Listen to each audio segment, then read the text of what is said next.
Welcome back to Back in Motion Health Talk. I'm Dr. Justin Walbaum, and today we're talking about something that's often overlooked in healthcare, the importance of community, accountability, and having the right people around you on your journey to better health. Joining me today are Spencer and Marylee Monger, the owners of The Well, a new semi-private personal training facility here in Baton Rouge. They're newly married, passionate about fitness, deeply committed to their Christian faith, and dedicated to creating an environment where people can improve not only their physical health, but also find encouragement, purpose, and genuine relationships in a world full of crowded gyms and one-size-fits-all fitness programs. They've taken a different approach, focusing on individualized coaching, intentional relationships, and meeting people where they are. Their mission isn't simply to help people get stronger, it's to help them become healthier in every sense of the word. Today we're going to hear their story, how they got started, why they decided to build The Well, what makes their approach unique, and why they believe caring for our bodies is about much more than appearance or performance. Whether you're already committed to your health or you've been looking for the motivation to finally take that first step, I think you're going to enjoy this conversation. Let's get started. Try to be as official as possible here. How you guys doing? Good. How are Great. you? We are here back in Motion Health Talk with Mr. and Mrs. Monger. Yeah. Yes. Brand new. Brand new. Newlyweds. When was your wedding? April 4th. April And 4th. today is, what is it? July July 3rd. 3rd. Tomorrow is True. 2 months. 2 months. That's crazy. Yeah, that is. So how long you guys been together? 3 years. Yeah, 3 years. April 7th, right after that was 3 Mhm. years of us. What the Yeah. heck took him so long? That's what I was wondering. He Listen. told me it wasn't going to be anytime soon, so. But God. That's all I got to say. But God, yeah. there's more to that story. There's got to be more to that story. Yeah. Yeah, it's a lot. She basically asked me from maybe the end of year one, maybe even halfway through year one. She's like, "Hey, when are you proposing?" And I was like, "Yeah, good luck." Like, that's not on the radar at all. And then I told her, and then when probably around year two, when she started to question me again, I was like, "You're not even going to know. Like, I'm not going to know until the week of. I promise you. That's just how I roll. Like, I'm not a big planner. I'm not." And sure enough, like, I thought about it, in November of last year, and literally that week, I just prayed about it, and I was like, "Okay, God, like, I want to take your daughter. I want to take your daughter on this date. Like, I want to marry your daughter, and if you're willing to do that, show me that that's the right way to go." Took me a week of praying similar prayers, and then by Friday, I had a ring ordered, and it was like, "Okay, when are we doing this? Next Monday, cool." Or like it was like next Friday, and I was like, "Yep, here we go." And how close were you to cutting him loose after a year? Close. So close. So close. Come on. Really not around the year mark. I would say probably around the 2-year mark, I started to be like, okay, something's needing to happen sometime soon. But I'm a planner also, so that was really hard for me to just wait on him to do that. But I also knew he was the person I wanted to spend the rest of my life with, so I was willing. But if it had probably gone past that, I would have started to put the foot out the door. So God looking out for you. Yeah. Don't let her go, buddy. Well, yeah, and the thing was, like, I really had a lot of growing up to do. Like, there was by year two even, like, she would ask me that, and it would freak me out. I would be scared. I wouldn't want to commit. The commitment thing and the responsibilities and all that was, like, too much for me. And I was still, like, I was only 22 at 21, 22, and then 23. And I was like, yeah, I don't think I'm ready to just, like, dive all in. And then really it was a deeper conversion in Christ to be like, okay, like, this is what I'm kind of called to do. Basically, the answer that I got at the end of that week was either you break up with her or you marry her. And that was the choice. And so I made the choice that I thought best fit the circumstances that I wanted for the rest of my life. I have 3 children. My oldest is, how old is he? He's 26 now. He'll be 27. Yeah, the year that it is, that's the year how old he is. So my oldest is 26. I have a younger son who is 24. just got married last December. Yeah. Awesome. I remember. And my daughter, who's still single, and she's 21. And I was thinking back when my younger son got married, and I'm like, okay, he got married at 23. What was I doing at 23? Oh yeah, I just had my first kid. That's It's crazy. so crazy. Times have changed so much, and just how we do things. Like, we thought we were super young for doing it at 24 and 25. Yeah. People were telling me, like, a lot of people were trying to get me to not do it. Like, they were all my clients, older guys, were like, "Dude, you're too young. This is not the right thing. Like, you have so much life, blah blah blah." And then for a while, that was like kind of the thing that was holding on to, that was stopping me a lot of the time, was people's opinions like that. Yeah, I think some of that is looking back with regret. A lot of people, they don't have good, cohesive relationships, either with their spouse or with God. And because of that, their marriage isn't fulfilling. Yeah. Mm. And so- most of them were divorced. Yeah. Most of them were the ones that were divorced or remarried or whatever. Yeah, exactly. And they're like, nope, not doing that again, type of thing. But, it is the most rewarding institution, which is why it's a problem. The adversary actively trying to destroy families and the relationships between individuals and God, and with spouses. And so if you can keep that foundation throughout your marriage, you guys are going to be way ahead of the game. Yeah, that's one of the biggest things. Like, we did our whole wedding. We didn't do it in a traditional church or anything. We did it outside, but like, we wanted it to be so God-centered that like that's how we did it. Like, we the first thing we did once we got married was worship, and like invited our whole congregation, whatever you want to call it, all of our guests to worship.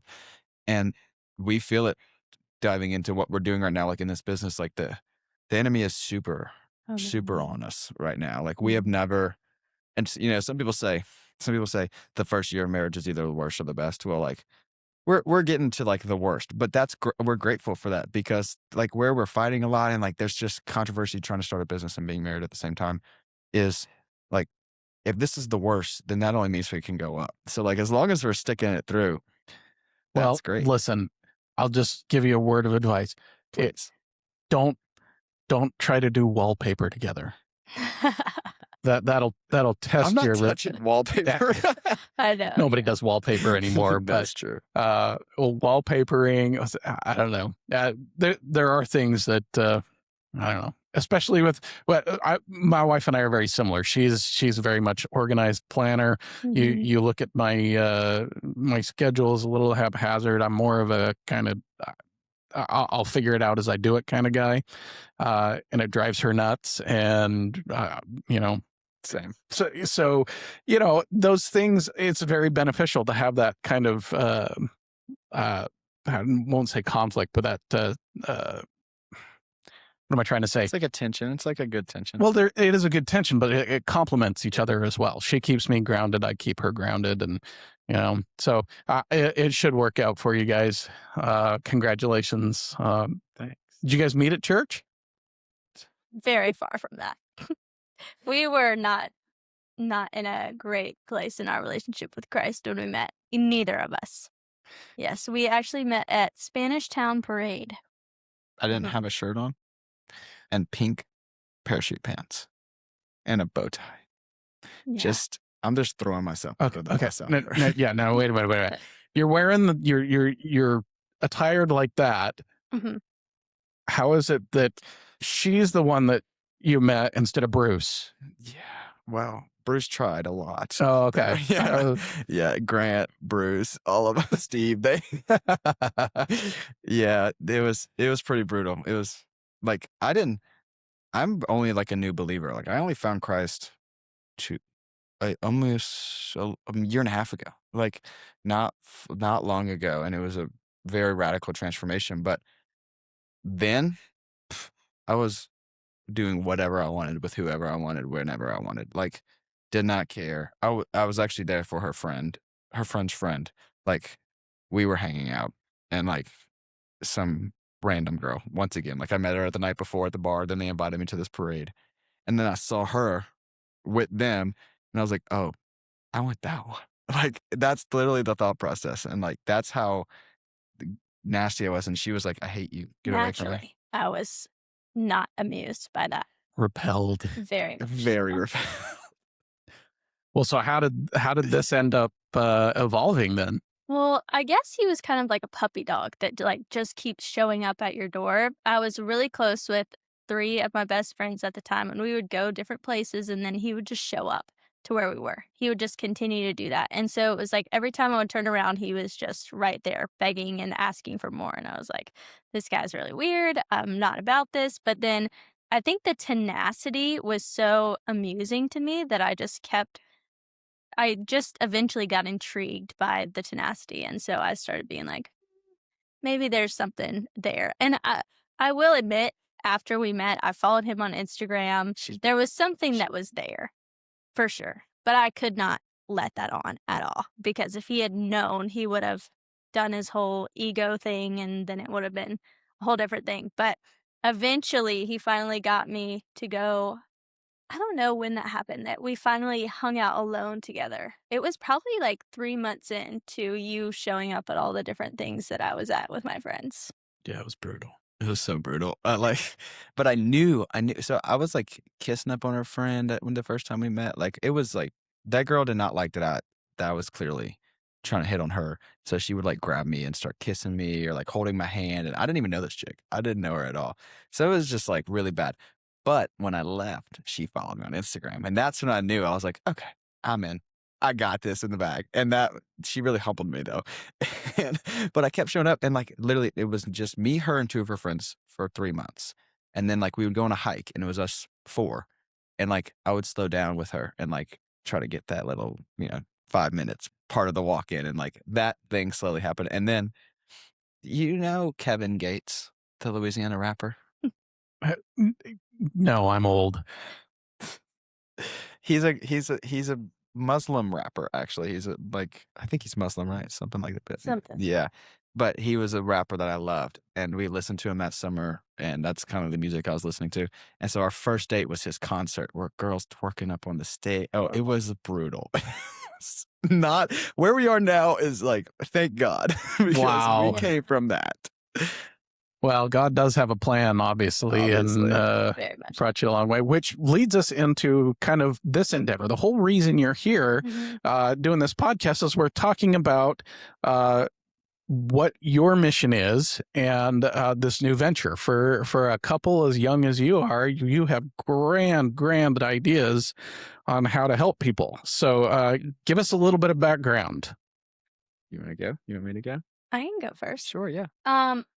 I think I will say he is the grand visioneer of all of this. This is a lot of his, I would say we're both visionaries, but he is the one who will enact that. He is such an entrepreneur at heart.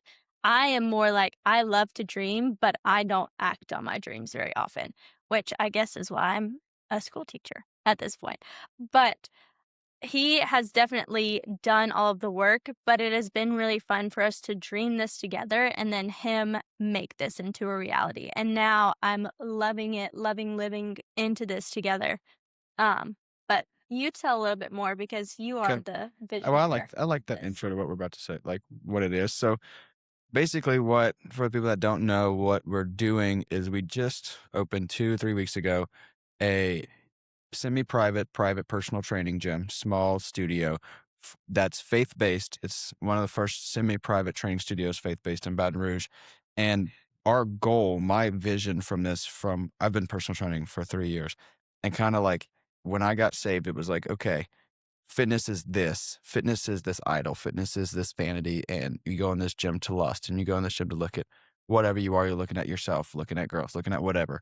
And that can't be the case anymore. And so my fitness journey had to change from what it was, and always has been, from my weight loss journey, losing 100 pounds, to like just trying to be accepted, liking myself, to how do I use my body to honor God? How do I use fitness to honor God and honor other people in the training?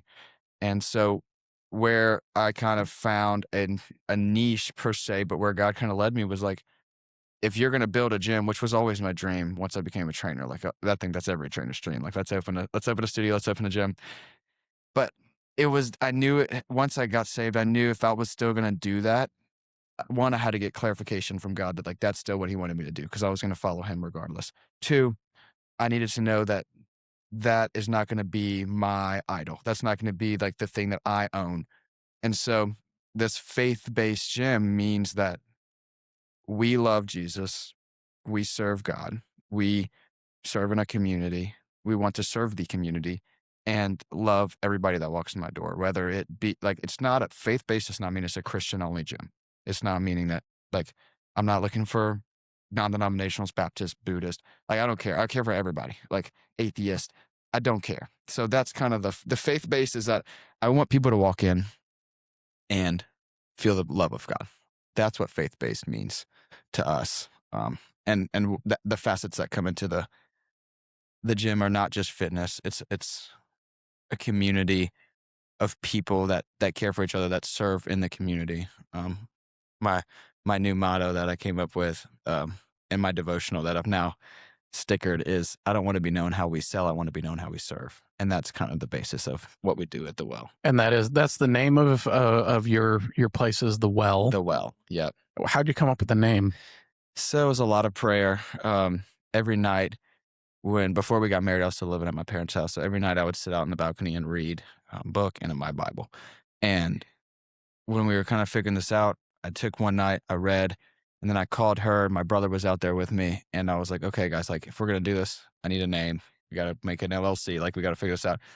So we prayed about it a lot. We prayed about it on the phone. We ended up hanging up before we figured out a name. We made a list and then came up with, that was on the list. And so when we hung up and prayed about it, and my brother kind of went on his own and prayed about it too, we all came back. And basically I said The Well, and Marylee was like, that feels right. Scout said, that feels right, my brother. And the concept of The Well, the reason that was even an option was because of the woman at the well when Jesus came and his first encounter with anybody, this was the very beginning of his ministry, was encountering a woman at a well.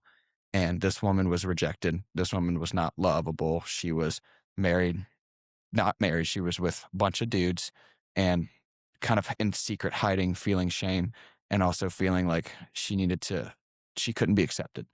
And I feel like The Well is a place where Jesus says, I am living water. I will give you life. And I want this place to bring life through physical needs, but also through the spirit residing in the place, in the house. And like where Jesus is, there's living water, there's freedom, there's a sense of being that is joy, and love. And so The Well is a symbol of the place that flows through with living water. That's kind of how we came up with it. Yeah, and it's also like the woman at the well went to the well for one thing and she left with something abundantly more. And so that's one of the really big things. One of our core principles here too is like, hey, come for this one thing, but gain something so much deeper and so much more vast and life fulfilling. That's a good concept to have. I do wonder if this, obviously you've put a lot of thought into this. Are you ever concerned that being so openly faith-based in the business model might exclude some people that would be interested in the product that you have to offer? 100%. We have both come to that point where we've just been sitting down and being like, this is going to be something that will turn people away, because so many people have church hurt and they have problems with religion and they've been to church and they've been told that they can't live a certain way because of people in the church. And that's so far from what we are and want to be. But at the same time, we can't do anything without our faith, because our faith is us and God is our center. And so for us to create something that doesn't have him as a center would not be authentic to who we are. And so, yes, we have had that thought, but also we desire for people to come in and get to know us, because we are not a church. We are not that institution. We are just people who love God, also love people, and just want to be in relationship with people and just want to serve people. Yeah, that's great. That's a perfect way to put it. The only thing I would even add to that is that like my fear was never that in the beginning. Actually, she was more concerned a little bit about that. But the fear comes from not the lack of clients, because this is the thing.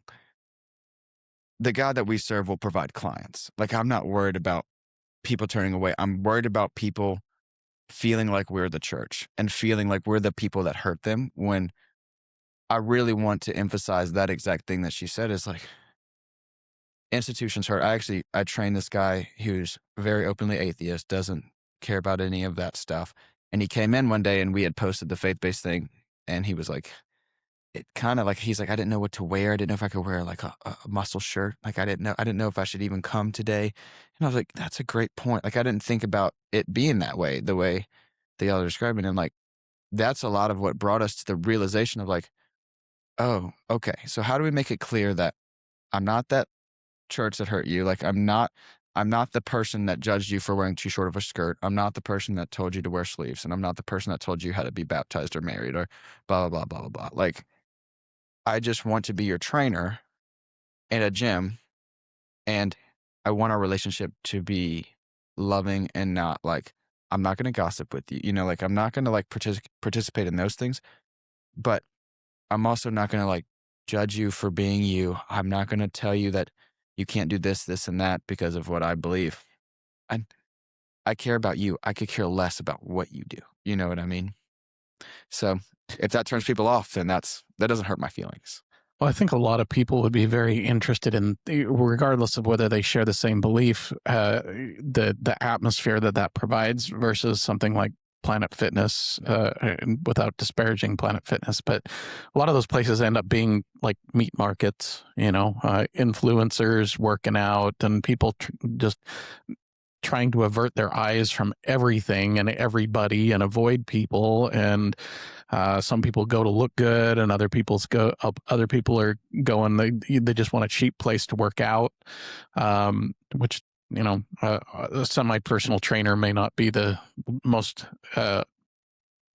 frugal route, but there are a lot of benefits to having a personal trainer, either a private coach or a semi-private coach. Can you elaborate on what that is and what you see as the benefits of having that model for someone?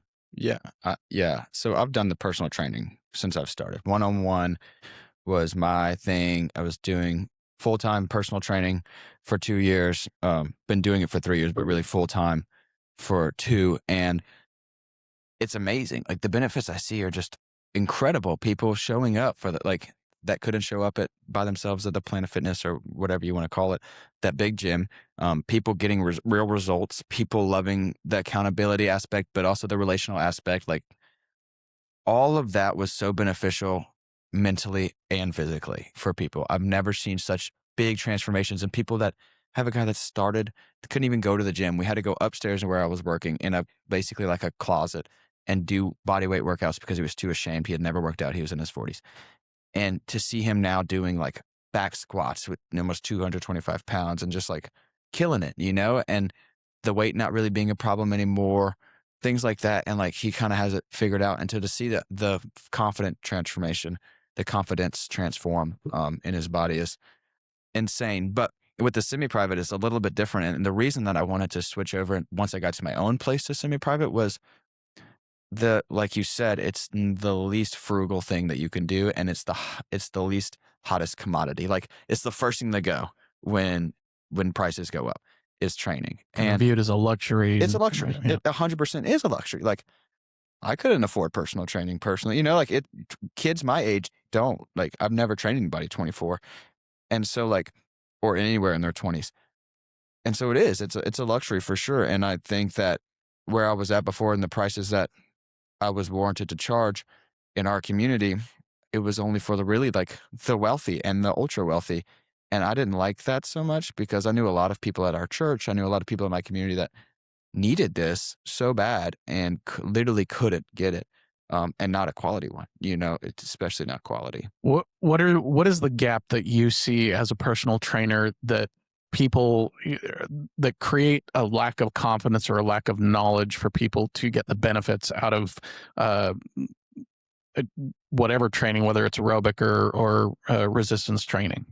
When they try to do it by themselves, you're asking? The difference between having a trainer or not is the question. Well, the knowledge gap, really, I think there's what I see because everything that we recommend here in the office when people need exercises are more rehab based. They're low tech. They're restoring range of motion, and they're restoring or trying to do graded loading, trying to get a tissue to accept stress again after it's been damaged. But just telling somebody, hey, you need to get into the gym has a very low success rate. You say, look, you're deconditioned, you have adaptive shortening in your muscles, you're 30 pounds, you don't even have to be grossly obese. Even just adding an extra 20, 30 pounds is excessive stress on your heart and your liver and your pancreas, and everything just will work better if you get into a healthier mindset. So when you say, hey, I got to get into the gym, what is the gap, or what is the knowledge gap that stops people from just getting in the gym? The number one thing that stops people is actually the opposite of what you would think because of the times. They're overwhelmed with too much information about it. Like I had, who was it that came in the other day? Someone came in for like a game plan session, right? Where we go through their diet, we go through their goals. We break down everything in an hour. That's their first session when people come in. And we do some lifts just to kind of see where they're at, but it's not a workout. Their first workout is a game plan. This guy came in and said, I said, what supplements are you taking? He said, I don't take any just because I didn't know what to take. Everybody said creatine was good, and then they said creatine was bad, and then they said magnesium was good, and then they said they don't take it at night. Then they say don't take it in the morning. And so it's the overwhelmingness of like, where do I go to find this information? Is ChatGPT telling me the truth? Let me check it on Instagram. Oh, it says the complete opposite. Let me check that on TikTok. It says the complete opposite. Yeah. And people just get stuck, man. And then they end up going in. I know the guys that end up going into the gym, and then they'll do some machines, bicep curl machine, do some machines, and then they leave and they're like, well, that was all right. And then like nothing actually happens. So they just like stop, and the knowledge gap is that there's too much knowledge going around and too much disagreement for people to feel like they can get in there. And you walk into a gym and you got the treadmill and the elliptical and the stair machine. Then you got the Smith machine, you got the free weights, you got barbells, dumbbells, kettlebells, medicine balls, resistance bands. There's just so much that somebody that doesn't have a foundation in there in the physical fitness world, they walk into that and go, well, what the heck do I do? And then you got people that are coming back and forth, and I want to use that, and I want to use that. Are you using this? And I don't know, I'm trying to figure out how to do a set. Yeah, it's true. And most people really genuinely, like, especially obese people that you're talking about, they don't want to push themselves, and so they're not. They're just not going to do it. Like unless I was talking to somebody today, and we were talking about doing a step up, and they did a step up, and she was like, if I looked at this box, I would just look at it. Like if I stood in front of it by myself, I would just look at it. I need someone to just say, step up. Accountability. That's all I need, is someone to say, step up. It's 100% what it is. Accountability. That's the knowledge gap. The knowledge gap is the willingness is almost more important than the knowledge gap. And then the overwhelmingness of the information that we have now is insane. So how does the experience at the Well differ from some of these other semi-private or group-based organizations like CrossFit or Iron Tribe or some of these other organizations? Well, with those bigger places, Iron Tribe, CrossFit, semi-private training isn't typically something they do. It's typically a bigger group class. And both me and Spencer have done the group classes together, and they're super fun. The community aspect of it is fun, but the coaching staff versus the people who are coming in is not a good enough ratio. And so people either end up getting hurt, or the class is not really catered to them and their goals and what they need. And so it's one blanket over all of these different people with all of these different needs. So you have a woman in her 50s or probably even 60s, who just wants to get on the floor and play with her grandkids, and that's her goals. But then you have a 32-year-old who's overweight and trying to get in shape, or you have a sprung 21-year-old who wants to improve their agility, like all these different things, and you're throwing one blanket program on all of these people when that's not a one size fits all. And so people are getting lost in the crowd, and also people are getting hurt because the trainer's not there to individually coach them and be like, oh, you've never lifted a day in your life before, but I'm going to throw this barbell on your back and then tell you to do a back squat.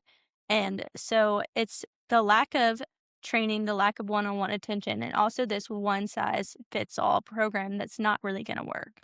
That's a very good point. Yeah, my favorite piece of exercise equipment is also my least favorite. And I think it's the most versatile piece of equipment that there is.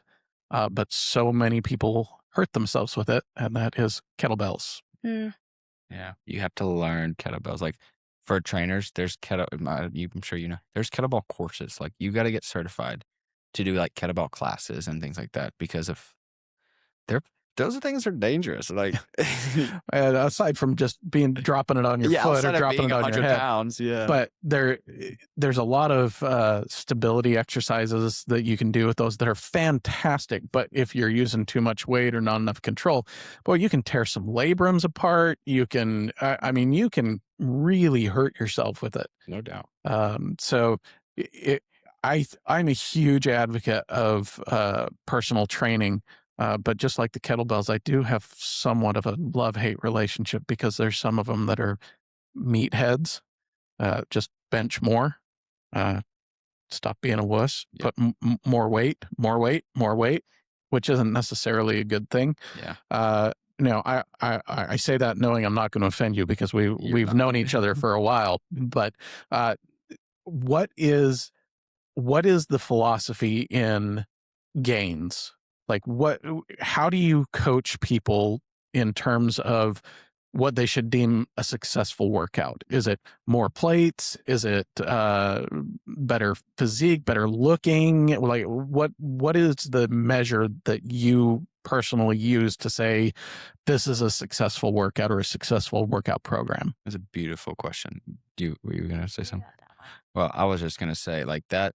I love that question because that comes into like, when I won't call them out. I try to work for someone that does group classes, and the way that they made me go to a class. I hated it. I almost got hurt myself, and I know how to lift. And then they did an assessment thing on me, and like I was like, you just did an assessment and like kind of talked to me about what I wanted to do, but you're telling me you would put me in this program that does the same thing, what you just said. And so the beautiful thing about how I like personal training and how I'm approaching the semi-private is the goal of the training session is whatever you told me that your goal was. Like, that's why it's so important for the game plan session, which is why I integrated this. Like, you sign up for a membership. Your first session is you to me sitting down for an hour and going, the first question is, what is your goal? And then if someone says, my goal is to feel good. Well, let's define good and let's define feel. My goal is to feel confident. Well, what does that look like in your life? Like, confident where? Confident in what? What do you want to do that you don't feel confident in right now? So it's like, let's dive deeper. And then the second question is why? And every time, and they write that on their sheet of paper. I have that a form that they have, and that's for them. Like they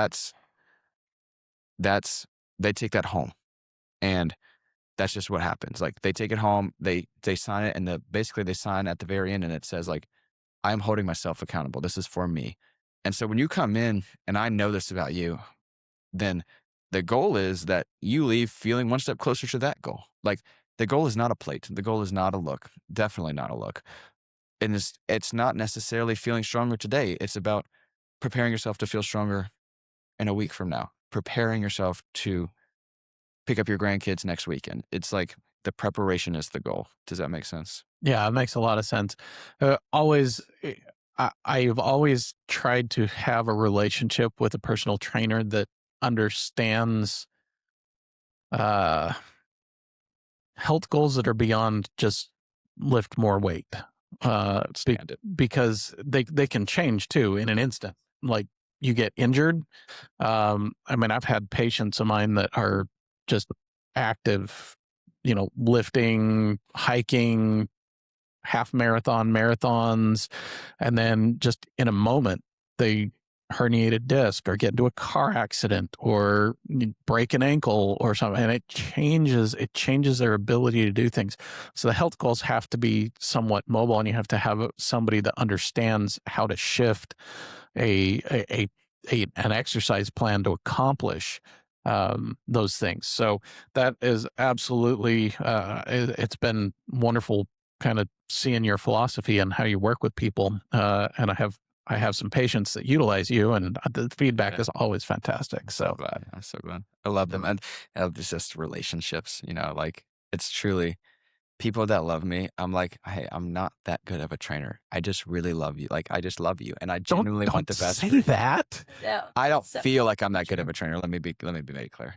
I don't feel like I'm amazing. I don't feel like I'm better than some people. There's plenty, my goal in saying that is that there's plenty of better trainers than me, no doubt. Like I won't sugarcoat that, but I will love them the best that I can. And then what exactly you said, apply what I know about you because we're so close, whether your ankle hurts or this, and we're going to completely shift everything to deal with you, whether there's 4 people in the same room or not. Like if you hurt your shoulder yesterday, well, okay, I can handle these 3.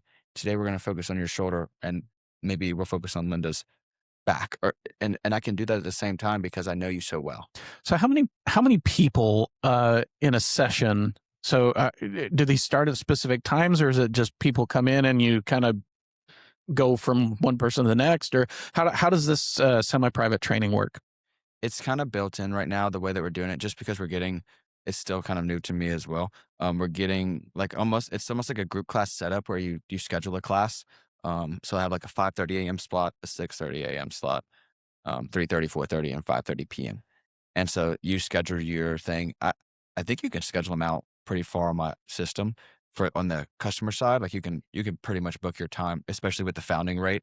Like you have a set time that you kind of come in if you want it. You get that slot, and it's 4 people. It maxes out. You can get on a wait list for that time. But they're getting booked out pretty fast. It's been great right now early on. Sometimes have 2 people. Sometimes it's just 1 person. And for me to learn them in that way is amazing. And so I'm taking advantage of that. But 4 people at a time, book a class. And then I can see that before, and I can prepare your program as such. And like, if I know you come 3 days a week, I prepare your program as day 1, day 2, day 3. So whether you come Monday, Tuesday, Wednesday, doesn't matter. And the next week you come Monday, Wednesday, Friday, you still do your day 1, your day 2, your day 3. So you're getting, whether it be full body work, hypertrophy work, strength work, endurance, whatever it is, you're getting that in. That was quick. So say those again.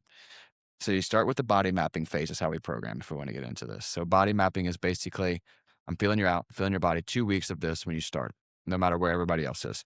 So I have like a macro cycle is what we run. So your first 2 weeks is body mapping, assessment based, challenging, trying to see kind of where you're at. And then that the person jumps into where we're at in our macro cycle, whether it be the beginning. So it's body mapping, you have an integration phase into the next phase, which is if you start at January 1st, it's hypertrophy. So then body mapping, integration phase into hypertrophy phase, 4 weeks of that. You go into integration after that, and then we're starting to get into some strength. So building a little bit of muscle for people, getting into strength, and that looks different for everybody. So this is like, I'm talking macro. We're not talking about their individualized program. So what hypertrophy looks like for the 25-year-old is very different than what it looks like for the 70-year-old, but the goal is the same. We're going to build a little bit of muscle on you and talk about the diet that matches that goal. And then we're going to build some more strength, whether it be, and if you jump in and it's November, you're hitting strength, like you're jumping into strength, which is even great. Like they're all built to where you're not missing a beat, and it recycles every year. So then after that, we do an endurance and integrate every time. So we have a week of an integration, kind of getting you ready for the next phase of your training. And that's how I train. That's how I've always trained in my personal life. So I kind of just macroed it here and integrated it personally for everybody. So what's the idea with the macros? Because there's several different ideas out there. There's get strong, eat chicken, versus more of a whole food approach or something like that. So how do you determine what to recommend in terms of macros for people who are working out? I'm not a huge macro guy for people. I track my food. I track my macros. Clients are not 24 years old though. So I don't always, and I have time to like meal prep and I have time. And so the people that are willing to do that, that's great. But like I tell everybody that comes in their game plan session, we go through their diet and they write out breakfast, lunch, breakfast snack, lunch, PM snack, dinner, bedtime snack. And they write it out and they tell me exactly what they eat during the day, whether it's consistent or not, whether they eat at all. And I have another slot that says your new plan, right? And it has the same sections every time. I'm not throwing, especially if someone's coming in to work out. I don't care if you've been working out by yourself or at home. You're coming into a whole different ballgame. You're coming to learn a whole new program. You're coming to learn a whole new coach and in a new environment with new people. I'm not throwing the kitchen sink at you. I'm not going to tell you that you need to eat 6 grams of, chicken every other day and then ground beef in the morning. Typically, my suggestion for people that come in, like first thing, if you want to make a change in your diet, is probably add protein. Like typically people are under eating right now, especially with the GLP-1s running rampant.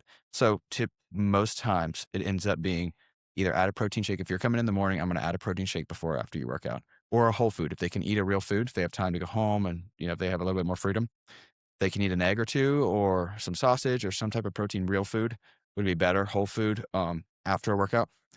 That's my ad. I'm like, that's all I'm changing. And we're going to leave it.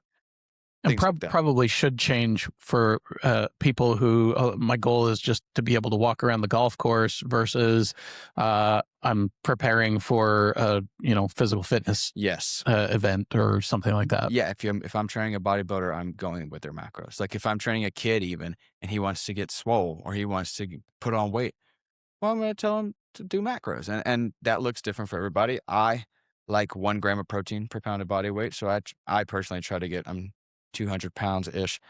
I eat like 250 grams of protein, but like that's me trying to get bigger, right? So like that's going to be the goal, or it'll always be around 1 gram of protein just because people undereat it so much. And if I tell you 1 gram, you're going to eat a quarter of that and we're going to be really close. That's kind of the mindset. Give or take. Yeah, that's going to be the mindset around it. So, Marylee, have you always been into fitness or did this meathead over here kind of drag you in? That's actually a very loaded question. Because fitness in the healthy sense, this meathead dragged me into that, which by God's grace is such a good thing. But I've been in sports my whole life. I played soccer, and played it up until college. And so I was always really into it. I really fell in love with cardio and I really fell in love with running. That was such a good place for me to be in because I'm a person who can really get easily overwhelmed. And so running was just an outlet for me for so long.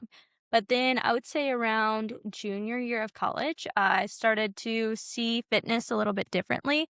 And I started to use fitness as a punishment for my body to look a certain way rather than, hey, I'm using this as an outlet. This is something healthy for me.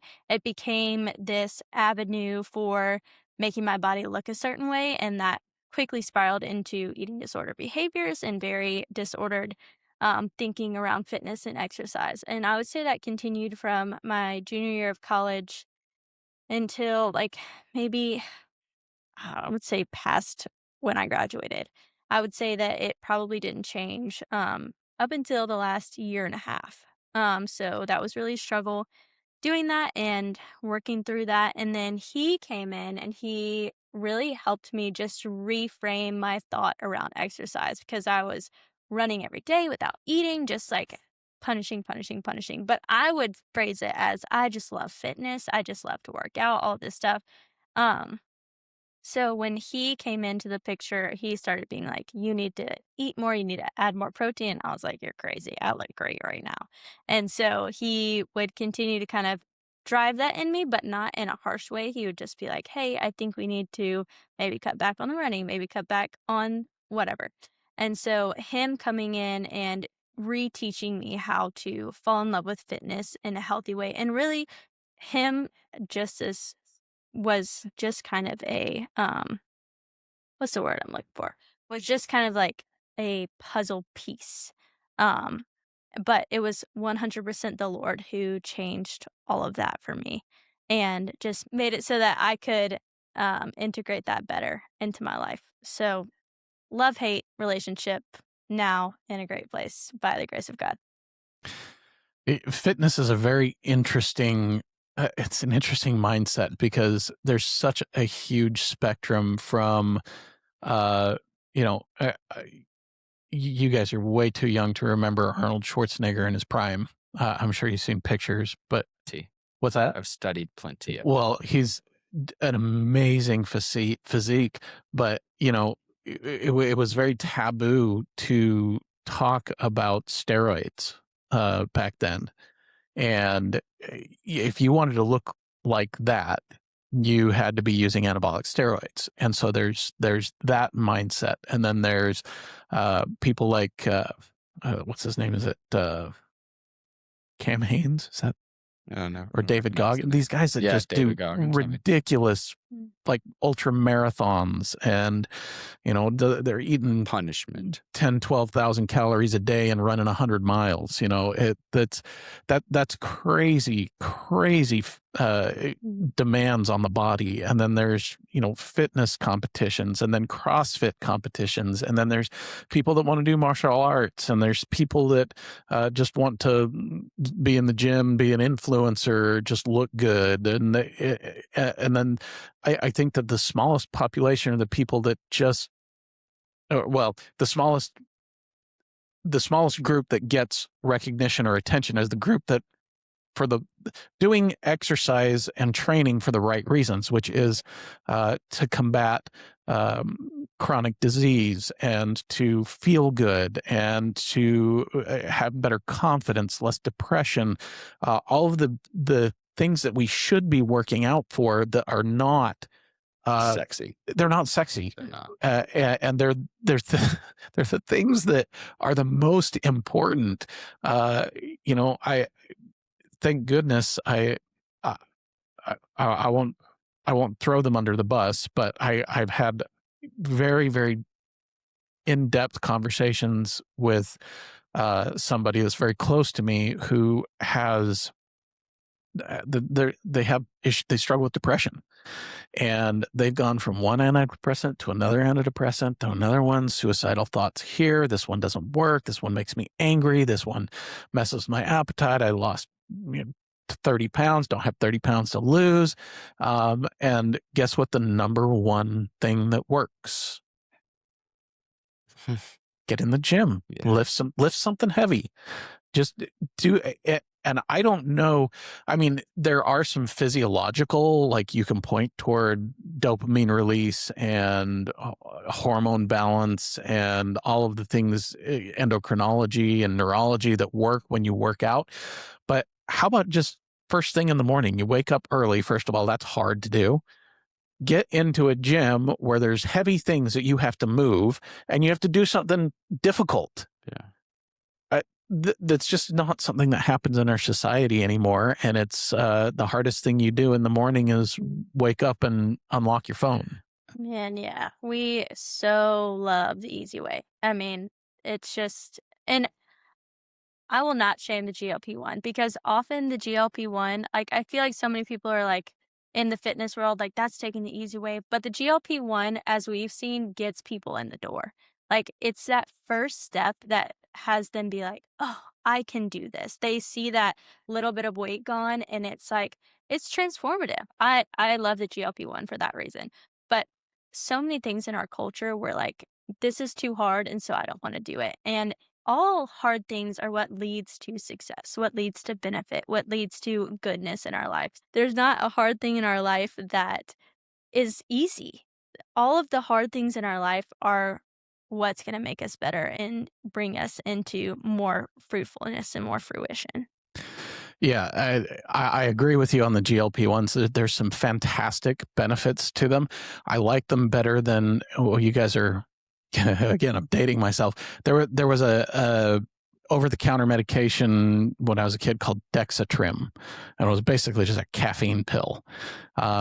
And so people were losing a lot of water weight and things like that. And then there was the whole fen thing, which these pharmaceuticals that mess up people's hearts. The GLP-1s don't do that, at least so far as we know. And if you have somebody that needs to lose gosh, even 50 pounds, it is can be so insurmountable to do 50 pounds. Like, how am I going to do that? And then it comes off slowly and like a pound at a time. I lost 2 pounds this month. It can be just so disheartening. And these GLP-1s and other peptides have really, I think, flipped the script on what's possible with the human body and what can be accomplished. And none of them are panacea. They're yes, you can take a GLP-1 and not eat as much and you'll lose some weight, but there are some negative effects if you do that. And you can counter some of that with some growth hormone stuff, CJC, and some other peptides that will kind of counter that muscle loss. But the best way to do that is just sorry. Okay. Go. Just to be able to eat. To be able to eat. It's like that's what you got to do is eat to not like the loss of muscle is not because of the GLP-1. It's because you're not eating because of the GLP-1. Right. It makes me so frustrated that I had a session with a guy today that I've been training for 2 years. And basically we just sat down today because his doctor told him he needed to lose weight and he's been on GLP-1s for a long time, like before it was cool. And he's on 12.5 milligrams now. It's high. That's high. That's a high dose. Yeah. And he's still overweight and he's not losing weight. And I was like, so we broke down his diet. I'm like, okay. Because in my head, my trainer head goes immediately to calories in, calories out. So I'm like, okay, you're obviously eating too much. You haven't lost a lot of weight. The doctor says you're up 2 pounds. Let's see what you got. Well, found out he's not eating at all. He goes 3 days a week without food at all. That's bad. The GLP-1s are great. That's bad. And I think the number one thing that causes me to turn away from the GLP-1s, and I'm all for the GLP-1s, don't get me wrong, but the number one thing that turns me off of them is actually the lack of knowledge by the doctors and the lack of, it's not even knowledge, it's consideration. It's like, oh, you're not losing weight. Let's just go up to 15 milligrams. Or you did lose weight, but you got to keep it off. So let's go up to 12 milligrams. And some of these people are super skinny and they look bad. Like they look genuinely bad. Well, yeah, we're seeing what is it, the Ozempic face, and we're seeing some of the long-term effects if you don't do the right things. Countering that is the same stuff that's been preached for as long as I can remember, which is diet and exercise. Like you can't go on a GLP-1 and eat McDonald's for every meal. Right. Probably not a good idea. And you still need to get exercise. If you don't exercise, then your body will the composition is changed. What we stress increases in density and strength. Yeah. And so if we don't stress muscle, we don't stress bone, we don't, then that's where we'll waste away. It's true. That's how I originally lost weight before. I lost 100 pounds before Ozempic was a thing ever. So like I just did it. And the way that I did it was exactly. Have you seen pictures of him? 100 pounds heavier? Yeah. Oh, have you? No, I can't even picture it. It's crazy. Oh, it's so crazy. But he was so young that it's. I was fat my whole life. So like my biggest body fat percentage, I was in 8th grade. My heaviest, I was 17. And then before my senior year, I got down from 310 to 235 by the time football season came around my senior year. So like, that's fast, right? That's really fast. And that's like Ozempic fast before Ozempic was a thing. And that's what I did though. I literally ate like one meal a day and it was just like a hamburger patty or like a good hamburger, like a deer burger patty with sausage, some Sweet Baby Ray's and maybe a protein bar for breakfast because I would go work out in the morning at a group training class, CrossFit-esque, and then run in the afternoons or work out again in the afternoons, like bodybuilding style. And I was just killing myself. Like I was working at a dentist office at the time and I was falling asleep after lunch every day because I'd only eat a protein bar and that was it. And then I get home for dinner, eat a hamburger patty and go to bed. And like, that's what people are doing now. And so I know exactly how you feel. I don't even have to take Ozempic to know how you feel. I felt dead and I did not want to move, but I knew I had to keep pushing and pushing and pushing and pushing to get the thing that I wanted to do. And I looked like crap. I literally I still have loose skin because I feel like it was 100 pounds is a lot, but I was so young, I could have condensed it. Yeah. But I have loose skin because I was just like, let's get as skinny as possible. And I got down to 180. And it was horrible. And I look back at pictures now, I'm like, gosh, that's not quite Ozempic face, but like pretty dang close. Like it was pretty brutal. And so like, I would just try to tell people like, don't do that. Like I did that. And now that you have Ozempic, it's way easier to do that and just fall into forgetting to eat. Like I purposely did that. Most people accidentally are doing that right now. And I'm just like, you have to purposefully eat now. You have to make things and move purposefully. You can't just slide by anymore. Just being like exactly what you said. Go get small sliders and then, take a GLP-1 and still lose 20 pounds. That will happen. That just won't be how you want to look. I have a lady right now. She's so old. She's like 75, almost 80. That's not so old. It's old enough that this shouldn't be the case. And it's sad. I didn't mean so old. It's so sad that she's this old and this is still the case, that somebody is telling her, you need to keep going up on your dose. She's at 15 milligrams. She's 150 units she's taking once a week. And she's maybe 110 pounds. But she feels like she looks fat because she looks flat. Oh, goodness. Isn't that so sad? And the doctors are still telling her to take more. Well, that doesn't make any sense. I agree. That doesn't make any sense at all. I agree. That's the knowledge of, that's where it can turn me off. Yeah, I worry. We live in a weird age right now because everything is more convenient with the advent of AI. And, in my world, I'm looking at the development of these different areas of interest within healthcare. Okay. Personal trainers and lifting weights is as old as the earth. Yeah. I mean, it's like that's been around, but, and by the way, still the most effective longevity intervention that you can do. Nothing else has even come close. But we see the advent of peptide research and what peptides that are already in your body and what they do and how we can accentuate them.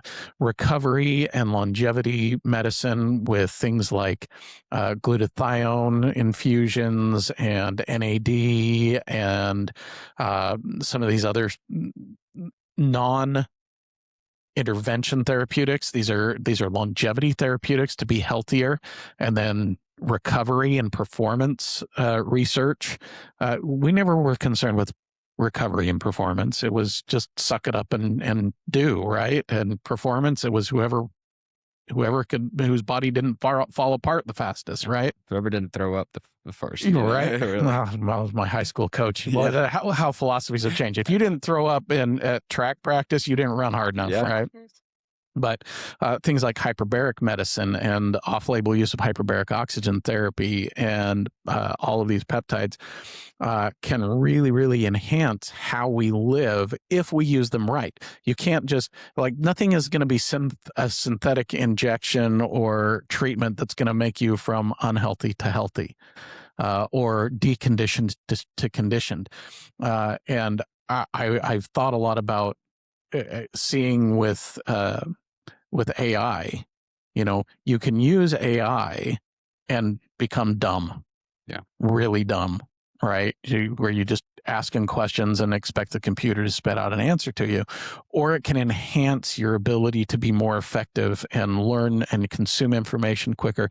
Similarly to these ancillary treatments with peptide therapy, hyperbaric oxygen, performance research, and all of these coaching, personal training, all of these things that can add to, but it doesn't take the place of proper nutritional support for the body and exercise to stress the cardiovascular system, stress our skeletal system, stress our muscular system, to increase its ability to adapt to stress. It's true. Do you have anything to add to that before I go on? I might tangent. We're all about tangents. Yeah. I feel a tangent coming on. I think the biggest thing, I love peptides too, and we could go that direction, deep dive into some of those things because we talk about it all the time. We love them. I'm on plenty. We take them. We experiment with them. I find them fascinating, and I think that. But I really wanted to take it this route. I can see so clearly starting this gym and having the experience with peptides. We have a clinic that sells peptides as well. So like I've done a lot of stuff on peptides, and I know you have some peptide stuff too. And it's like, I think that's the picture you just put in my mind of there's the foundation of diet, exercise, movement, health. Same thing as like the rock of AI. Like you can learn. That's learning, right? And that's just the basics. Everything else around that, around the physical side, is just like mentally and spiritually, is like you have to be rooted in something deep and something that is longevity. You have to be rooted in exercise and diet to add peptide, to add GLP-1, to add anything like that. Steroids, like to add anything. And I think people are missing. It's not a push for steroids, by the way. Maybe a little. I'm just kidding. I just think people with this age, the sexy things are the extras, and people love to go straight to the extras of peptides. And like for me, like I would like, okay, for example, last week we were at a camp, right? We did a youth camp for church, and I didn't work out. So I didn't take my peptides. Like it's not going to save me from not working out, right? Like I'm not going to take my CJC and Ipamorelin because they're going to make growth hormone and they're going to keep my, like, no, I'm not locked in this week. I'm going to let myself be free. And like, that's okay. You know, like I'm still rooted in exercise and diet. Like I know when I get home, I'm not just going to throw in a testosterone shot or whatever you want to call it and fix myself. Like I'm not just going to be like, oh, back to skinny or whatever it is, whatever your goal is. So like, I think that's so important to note for physically, mentally with the AI thing that you point out, and even spiritually with like, if you're not rooted in God, then what are you rooted in? Like, what are you reaching for in pornography? What are you reaching for in alcohol? Like, where are these things that there's a root? And if you say you're rooted in God, like, why are you talking about, even like for us with the gym, tying it back, like a denomination, like that's an extra wing. God didn't hurt you, trying to come into the gym, talking about our faith gym again.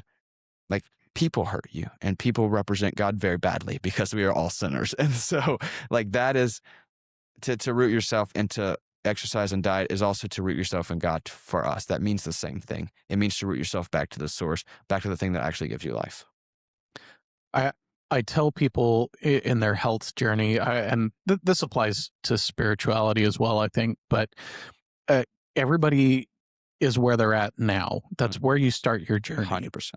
And whatever aspect you can change to bring you closer to your goal, whether that's closer to God or closer to being able to play with your grandkids or closer to running that marathon or whatever you can do, you have to start where you're at. And in terms of whether it's adding a GLP-1 or adding, going to a church or just reading your scriptures or whatever it is, you have to take the first step. That doesn't mean you have to change everything else, but you have to do something different than you're doing now. And oftentimes people who are similar, what we were talking about, there's just overwhelmed. Same thing with supplementation. People walk into the vitamin shop or they walk in just the supplement aisle at Walmart and like, what am I supposed to take? And they end up getting some Centrum multivitamin that does nothing, just creates very expensive urine. I was telling people, you have to, whether it's specifically health, that's where I'm counseling people on the most, you have to supplement with a purpose. Your treatment has to have a treatment goal. You can't just go and, hey, I'm going to go to the chiropractor and I'm going to feel better. And that's for what? For what? What are you trying to do? If you're already healthy, what are you trying to accomplish? Because just doing something to do something isn't necessarily effective. And the same thing with training. If you're just going to the gym and you bench press 150 pounds forever, might give you benefit if you can't bench press 150 pounds initially, but once it becomes easy, that's the new starting spot. Yep. Like you have to be moving forward and do things with a purpose. Otherwise, you're not going to move. Now, everybody is not going to get to a spot where they're counting their macros and they've got their appointment at the well scheduled, 5 days a week where they're coming to work. Not everybody's going to be that dedicated. There's so many distractions and so many things going on for people, but you've got to do something. Mm-hmm. Sure. And that's why I love, like, even what the three of us all have in common is that we are that light for people. We are that guiding force for people that, because it's so overwhelming, that first step is so overwhelming sometimes. And even like the next few steps, when you don't know where to start, what to do, like that's what I love about all three of our jobs is like we get to be that for people. When people are stuck in that, oh no, I don't know what to do next. I'm stuck in the mud and I've done this step and now I feel really good about this step, but where's the next step? But all three of us get to be like, hey, here's your next step and keep growing with us rather than just saying, okay, done the first step, now I'm stuck. Like we get to pull people out of the mud every day and just help them to keep going forward. I love that. And not just pull them out of the mud, but also get them to see that there is a next step. Yeah. I've accomplished this goal. I can now do this, but now what's next? Is there something next? Yes, there is. And I think that that's really, really important. So you guys have a grand opening coming up, right? Yeah, we're excited. Well, now you're already seeing people at the well. Yeah, we soft opened. I guess this is the end of the fourth week. You know what a soft opening is? Very soft. It's like an out of town preview, but in town. Yeah. Right. Yeah. Do you know what movie that's from? No, what is? So it's one of my favorite movies. It's how, dude? You just date It's like us? we Did you just maybe. No, that's from Ocean's 13. Oh, I love that movie. I just don't know quotes for movies. Yeah, That's a great movie, though. Yeah, but so you got a grand opening. Tell us about it. Yeah. You want to tell them, or you want me to tell them? Sure, I can tell them a little bit. Tell them a little bit about it. Okay, so August 8th, we are planning our grand opening for the well. And we've really been putting a lot of thought into how we want to do this because we've already been seeing people in the door and we just didn't know how this was going to look. But our biggest thing is like when we sat down and did our mission statement, we were like, what do we want to be for Baton Rouge? Like, do we just want to be a place for Christians? Do we just how do we want to do this? And so when sitting down and laying that out, we were like, we want to be a place that serves the community. We want to be a place that is like a safe haven for people to go to. And so in thinking about our grand opening, we were like, who can we partner with? Who can we get together with to really make it such a great experience for people walking in the door? And so that not that they're coming to buy our product, but they come in the door and they feel like they're served. So it's been really cool. We've been reaching out to some churches. We've been reaching out to some nutritionists and just some different people in town who can come in and do some different presentations and teach people how to be well at the well. Cool. Go ahead. What were you going to say? No, I was just so is this happening all day? Do you have things scheduled on that day? What can people expect if they want to come to the grand opening? Yeah, we're still working out some of the time frames for specific things, but it's going to be from 11 to 2 on August 8th. So that's a Saturday. I'm not going to give away anybody that's going to be there yet. I think I want that to be a surprise, but it's really going to be cool. We have about 6. All right, you're doing a lot of the planning. 6 vendors / people that will be there. So it'll be active day. It'll be we may even do some type of group class towards the end of the afternoon if they want to stick around, and maybe they didn't eat too much food, giving that away, some free food. So if they don't eat too much free food, maybe they can stick around and do a group class of some sort. And I think it's going to be amazing. I think it's an opportunity for us we're also going to add in a fundraiser side of it. So to raise money and partner with somebody for a specific mission locally, whether it be we're trying to go in between homeless and battered women, or maybe both.